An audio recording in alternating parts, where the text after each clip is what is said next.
the ghost light in the green room, lots of good stories about those things for the theater. When that light is on, supposedly it keeps ghosts from coming in? It does.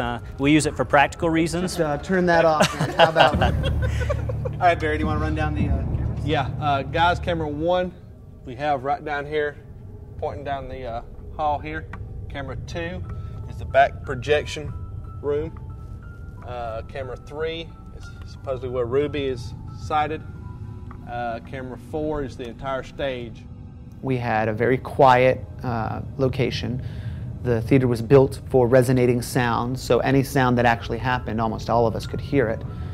The location was very closed, very isolated, and it was so much larger than the Chieftain. It allowed us to actually spread out and experience more. You know, being one of the premier theaters in the South, you know, for many years, just looking from the outside and the history of it, you know, it just, ghost hunters dream to go inside a place like this. You felt a lot more things happening there. It seemed more active. When you sat in the seats, while it was a giant empty theater, you felt like things were going on around you.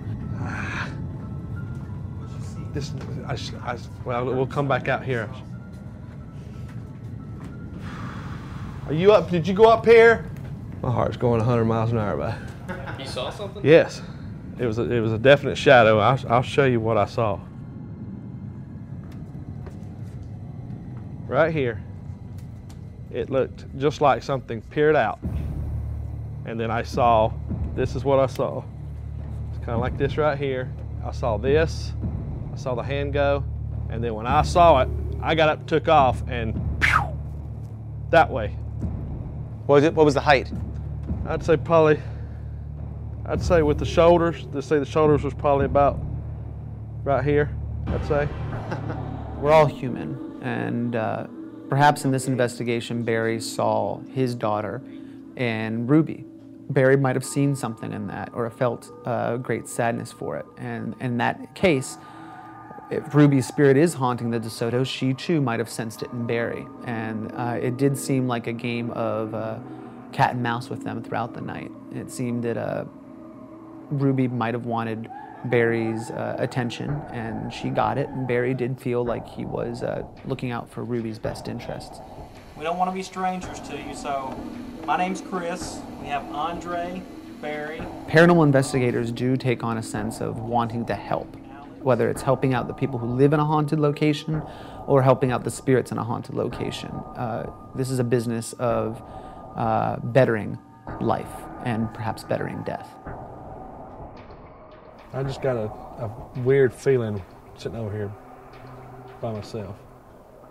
It has been known in paranormal studies that oftentimes a spirit can feed on the emotional energy of a living being, and in which case the living being can actually experience or feel the emotions that are given off by the spirit. To be honest with you, it was kind of a sadness, kind of a sad feeling. Or maybe a lonely feeling. That's what it felt like. More of a kind of a lonely feeling. Emotion plays a very significant role while dealing in paranormal investigations. One theory is that ghosts haunt locations that they have an emotional attachment to. They say that ghost is energy. Well, human body is filled with energy. If you die, your energy cannot die with you. It has to be displaced. And so therefore, the energy resonates in the locations that perhaps the people had died in, and these characteristics that were in the body during life perhaps might move with them in death.